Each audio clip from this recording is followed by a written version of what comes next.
Yeah. Oh, we in Yeah. there. Yeah. Hope you got them picks in, man.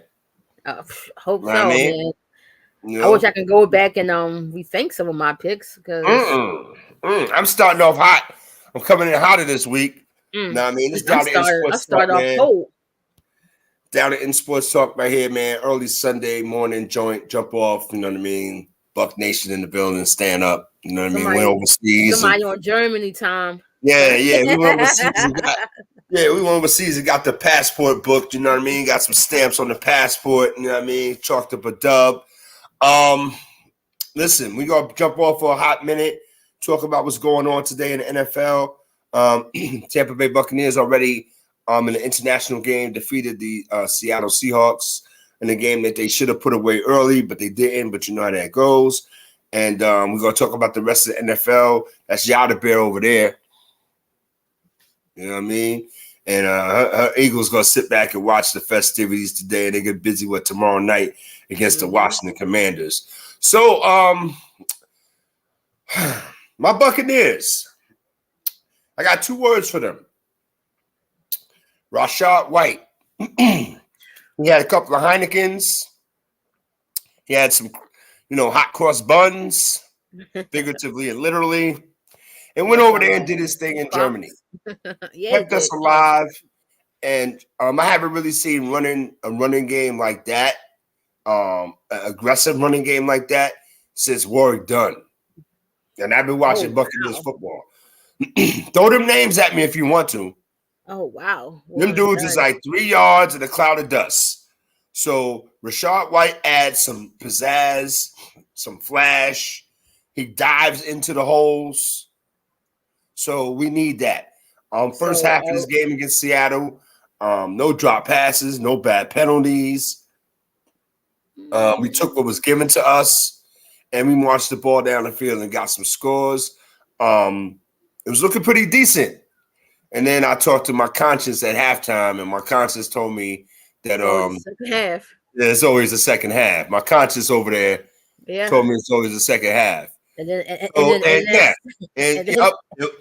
second half.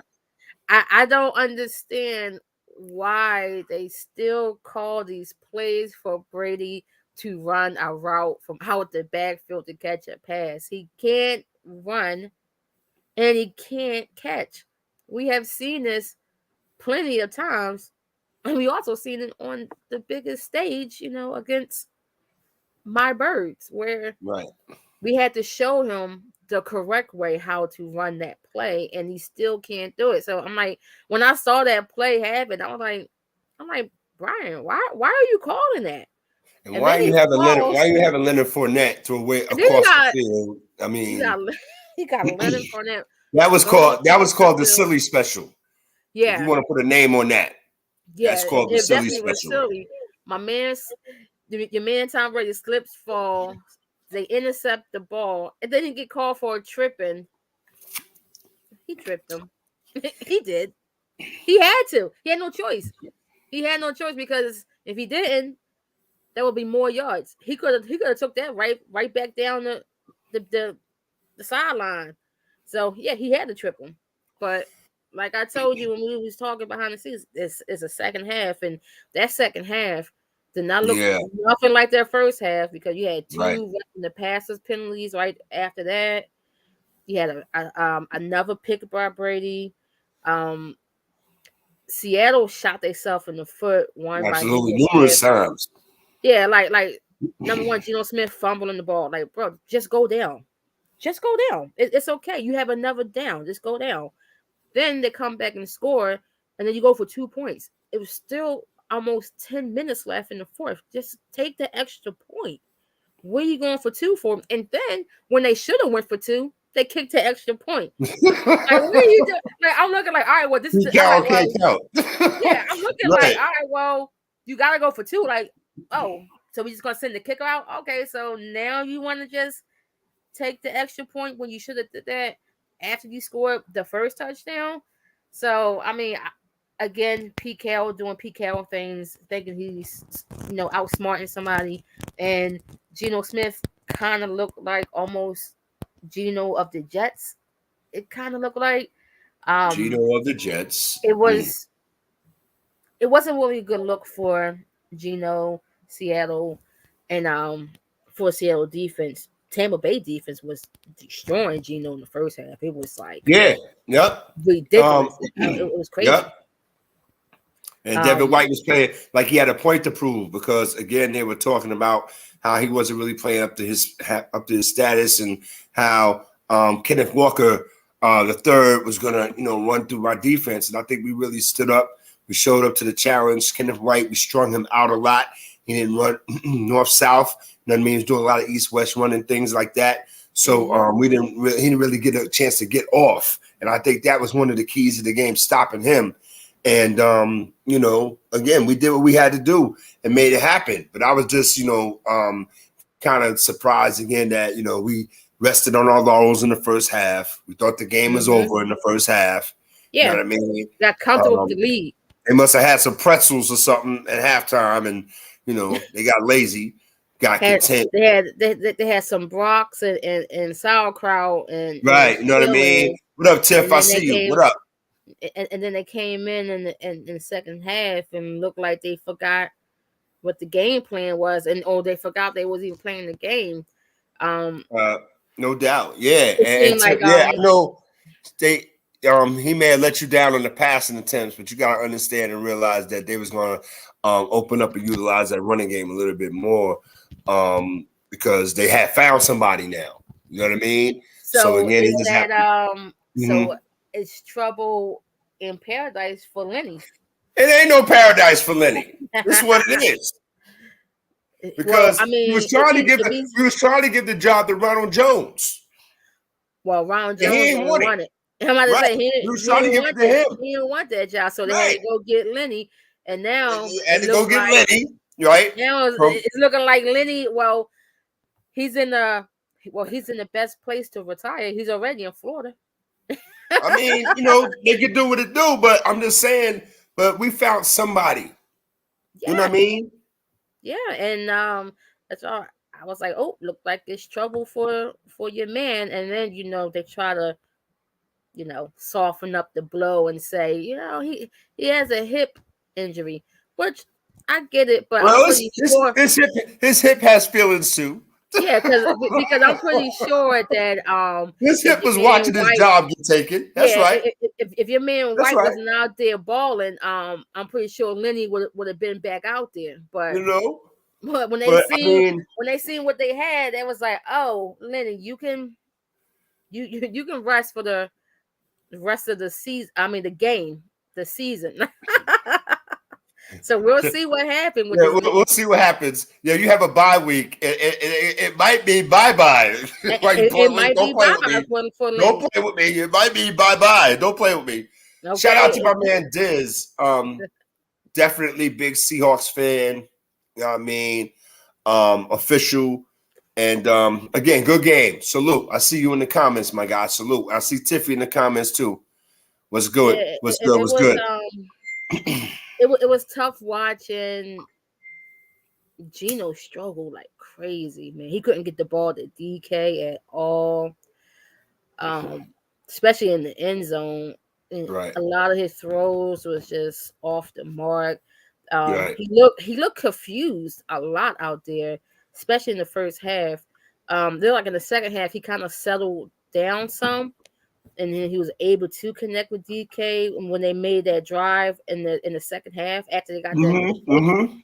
And then he fumbled. I said, "Damn, Gino." Yeah.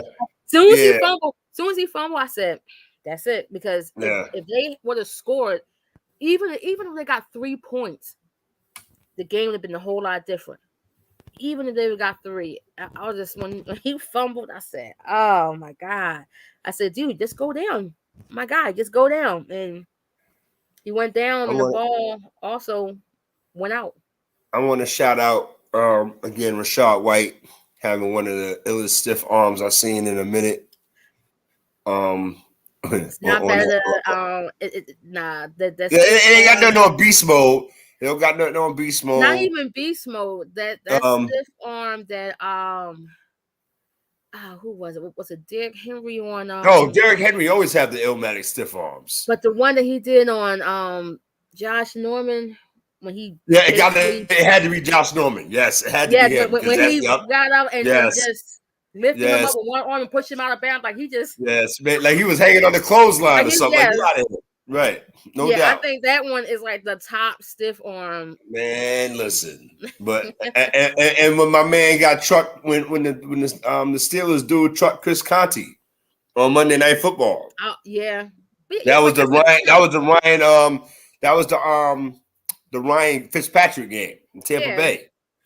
And he got trucked in front of everybody. But I'm talking about like that stiff arm, was crazy. Nah, I like that stiff arm. Like Leonard Fournette, threw Josh Norman out the play. Leonard Fournette wouldn't have did that.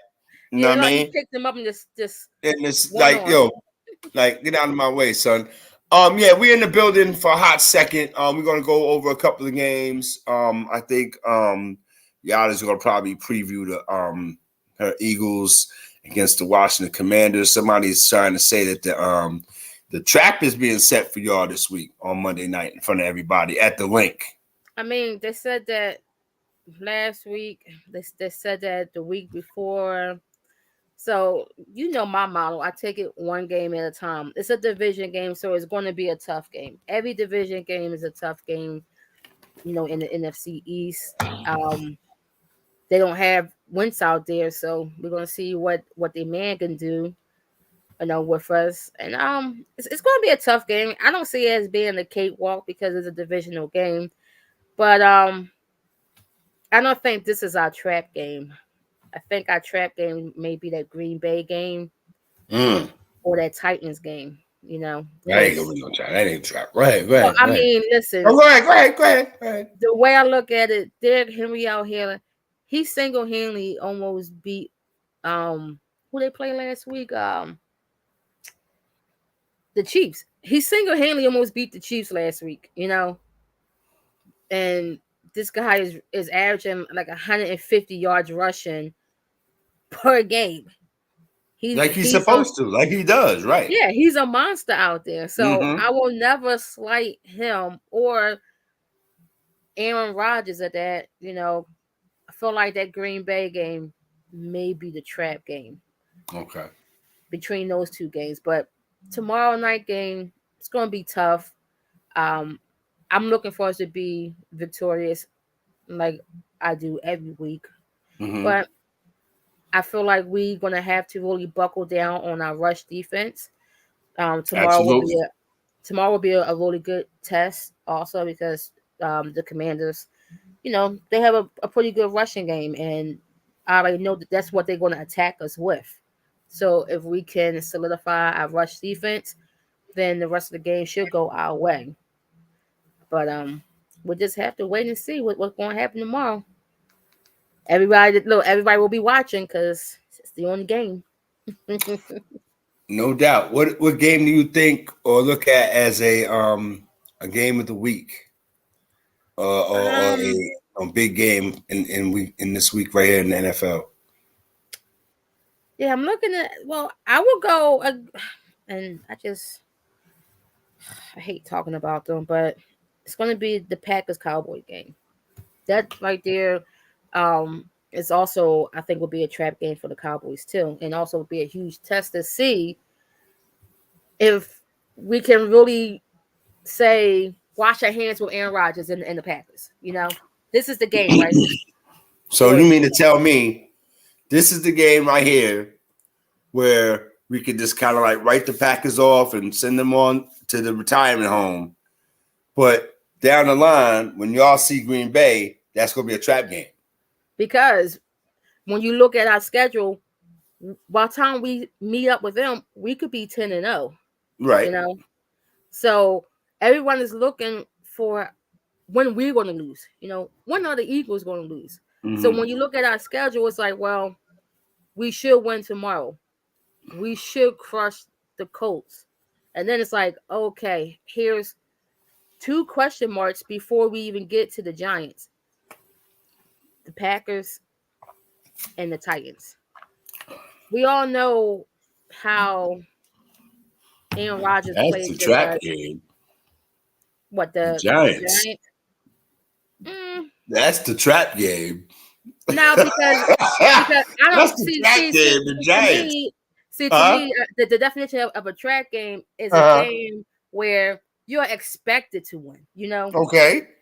And I feel like either the Packers or the Titans is going to be a game that we may stumble across. You know, we might get tripped up, because when we play the Giants, that's a legitimate team right there. You know, and it's a division Allegedly. game. Allegedly. Well, right now, looking at it right now, you know, during this week, that's a legitimate game, and it's a divisional game, and it's the first time that we are seeing each other this Right. year. That's what I would. There you go. Okay, Okay. this is the That's first what I time would do.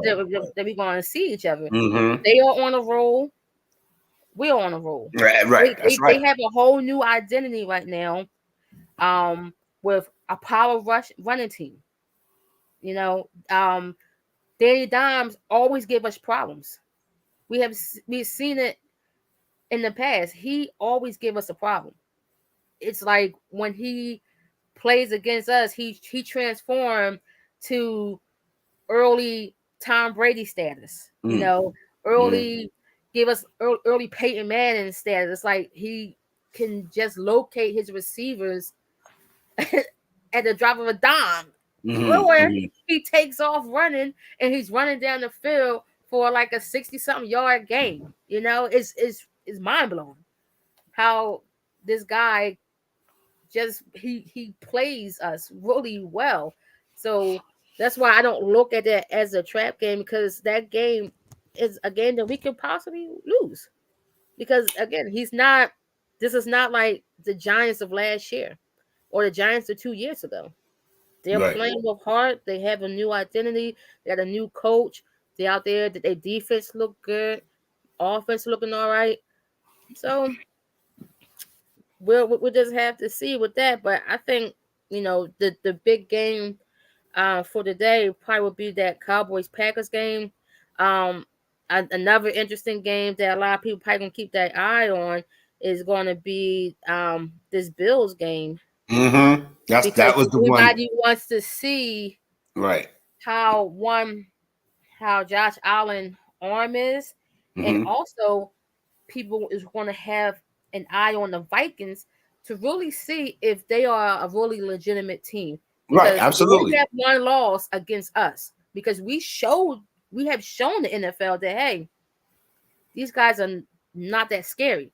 But now they have so you'll get that was early in the season. You'll get that. You know but during the season when everybody, every expert and analyst was picking them to destroy us. Oh, Kirk Cousins, Justin Jefferson, that connection, like the week one, he went off on Green Bay, and then they came to us and we shut all that down. There was no talks of Justin Jefferson. There was no talk about Kirk Cousins. They only put up 7 points against us. And we went out there and we destroyed them. We made them look like the Vikings of the past. So now with them playing Buffalo and them being 7-1, it's like this is a real test for them right now to see if they are really a team to be scared of in the playoffs. Right. So it's going to be interesting. It's going to be interesting to see, like I said, how Josh Allen's elbow is, because they basically right now are playing him on like a pitch count, because they said if he's not looking good, they're going to pull him. So we'll see. I don't think they should play him in the first place, but it is what it is. Yep. Where you at with the Browns and the Dolphins game? Would that be a better game if a certain number 4 was playing, or does that game even register for you? Okay, we won't talk about it then. No. We're gonna keep it pushing. Browns and Dolphins. We talked about a team like the Minnesota Vikings. Are they legit? We're gonna find out. What they're made of. We're going to see what the Buffalo Bills do with a little adversity. The Jaguars are going into Kansas City today. They stick their chests out a little bit, but they're going to play a real team today and see what happens with them. Later on, we got the Cowboys and the Packers. Again, people don't want to write off Aaron Rodgers like they didn't want to write off Brett Favre. Let's keep it real. We gonna keep it green over here. They don't want to write off Aaron Rodgers like they didn't want to write off Brett Favre, right? That's so true. We gonna let this story tell itself. Even Kimmy said it earlier. We're gonna see what it is and see how they do and give them another chance at life. So, again, it is what it is. Dallas should go in there and handle their business.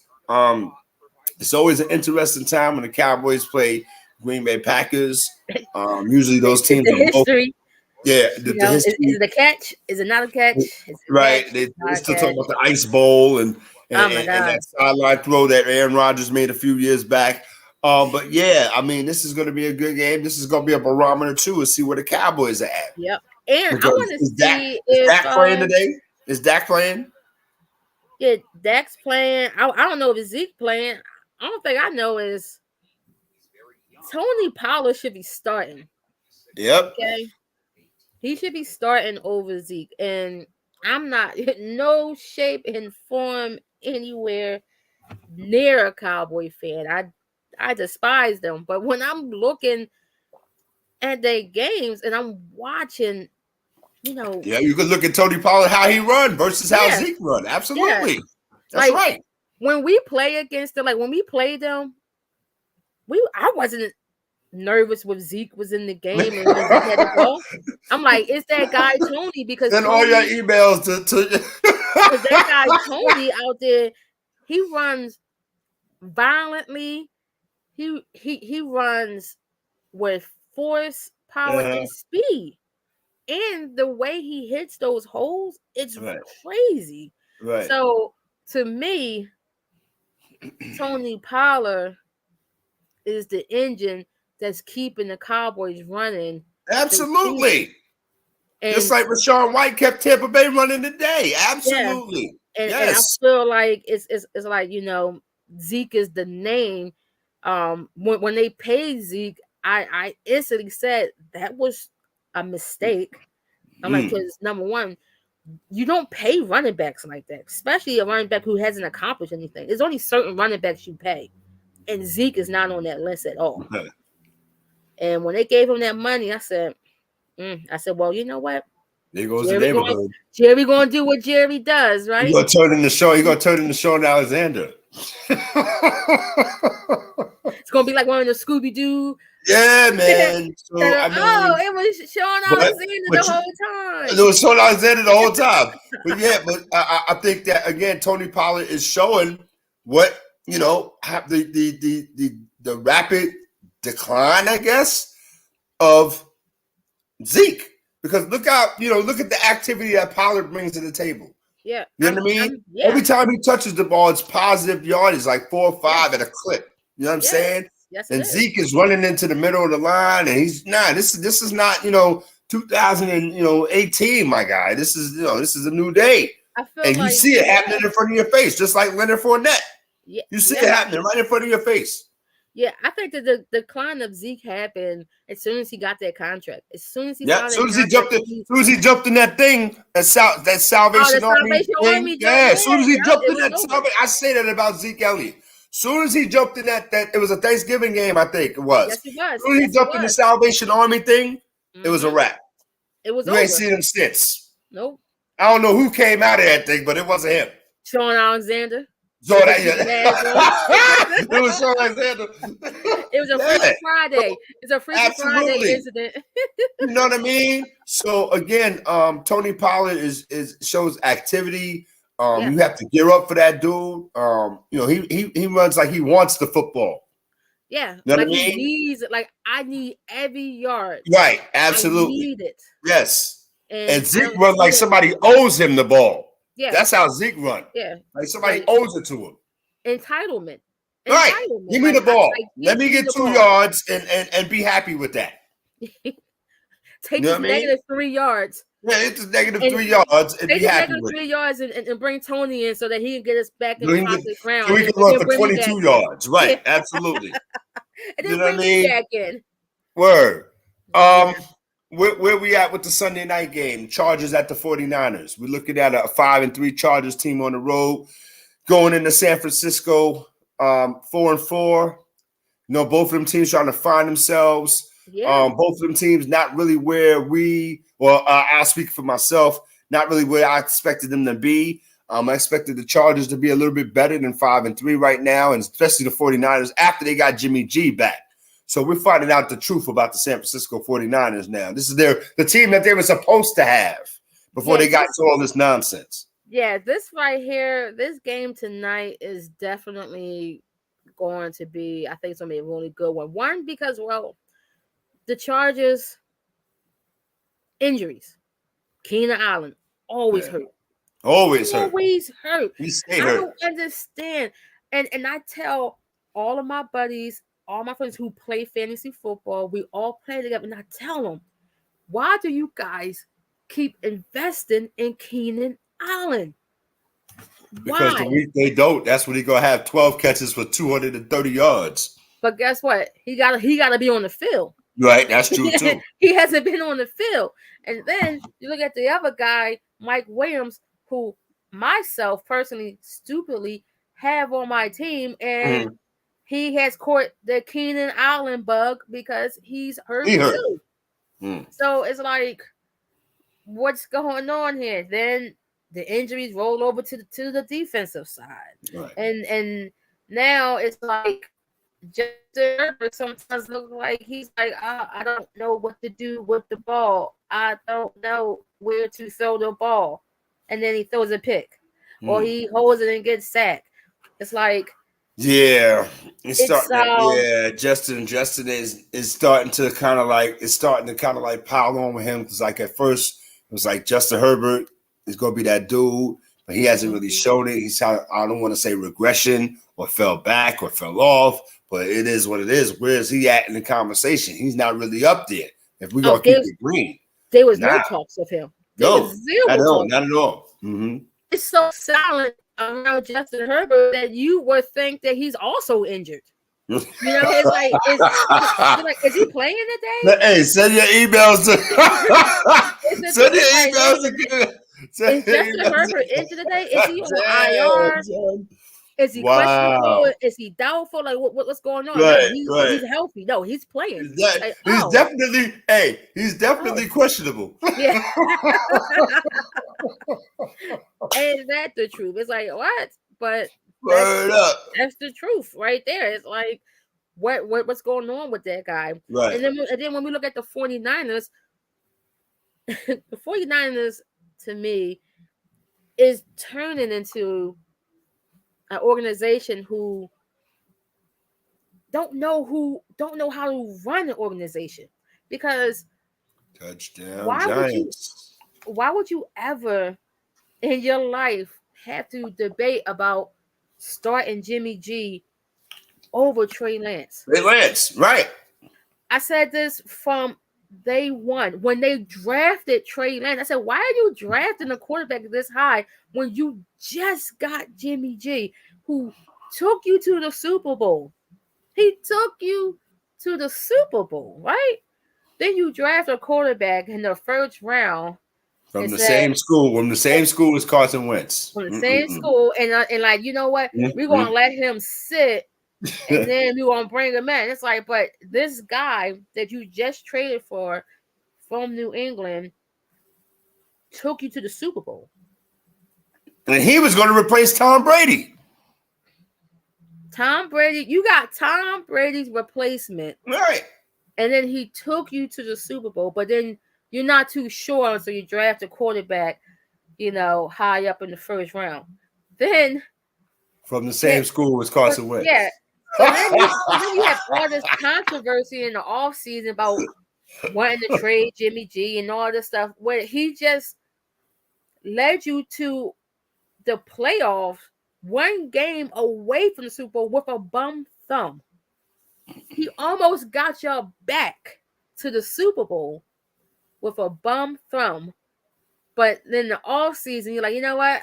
I don't know if I trust this guy to lead my team. But you're going to bring in a guy that you don't know.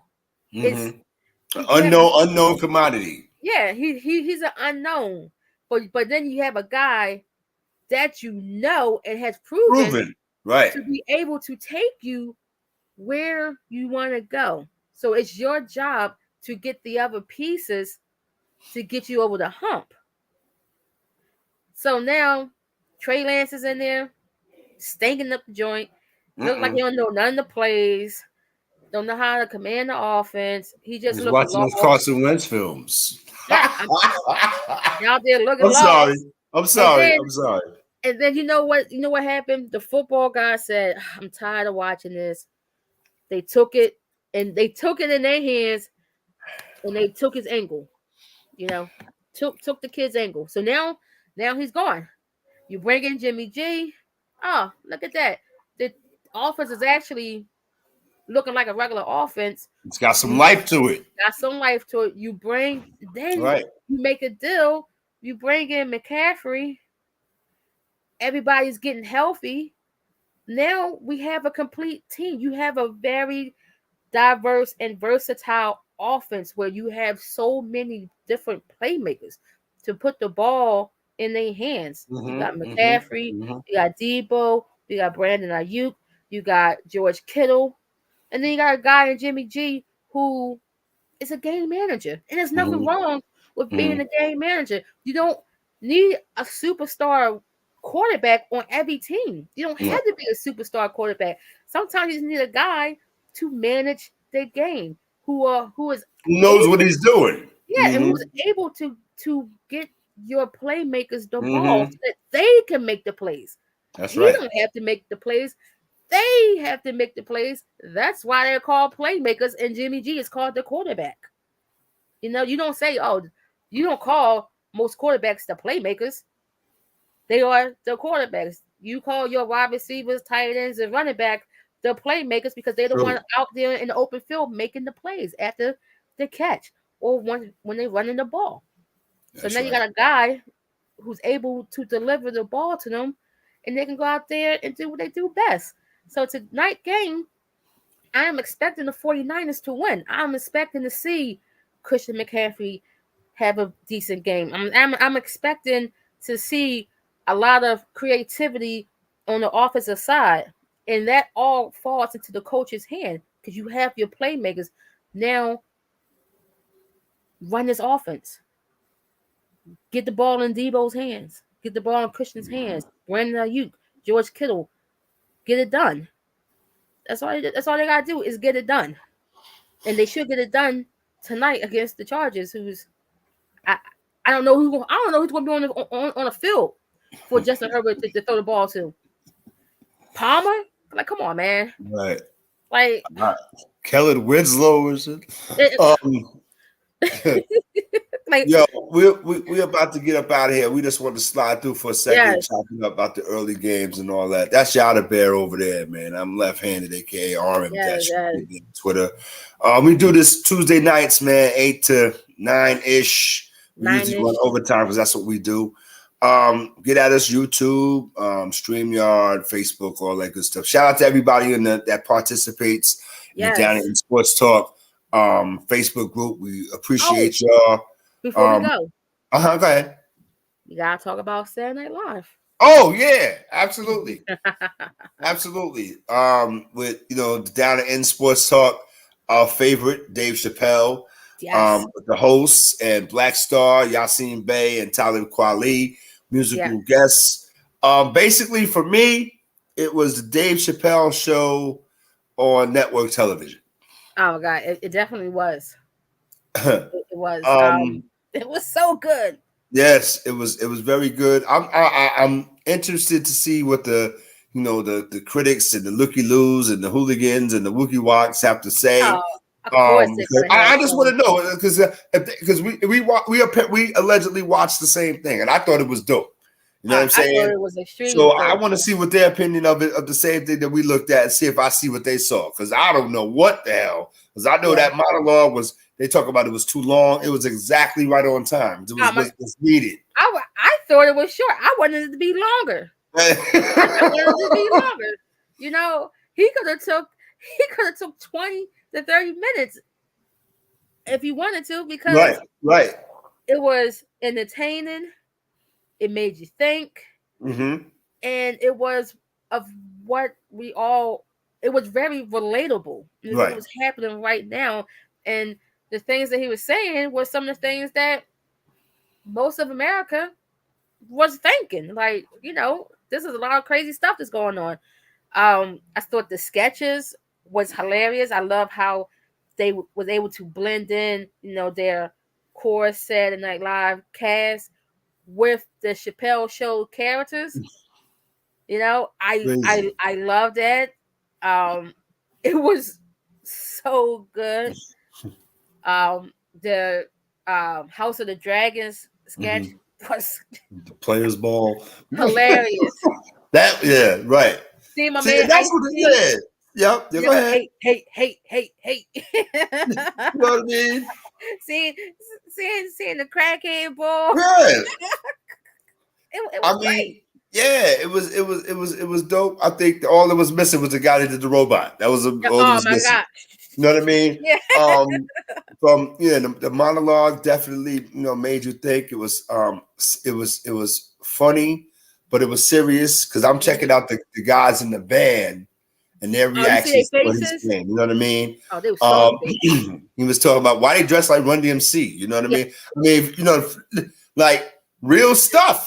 Like this is what we talk about, right? Yeah. So it was relatable.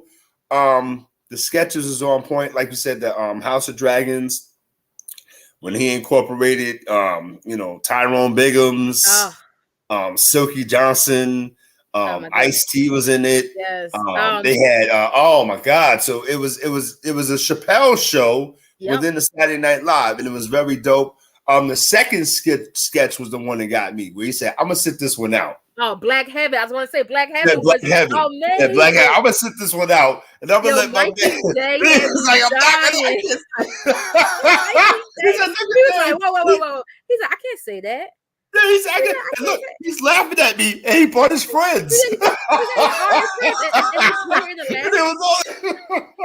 thought they were going to take a nap. They sitting there smoking a cigarette. Oh, yeah, man. So, yeah, it was very, very dope. Even the little weekend update, that was crazy. That was kind of crazy. But yeah, absolutely dope show, man. Yes. Who needs those stinking writers?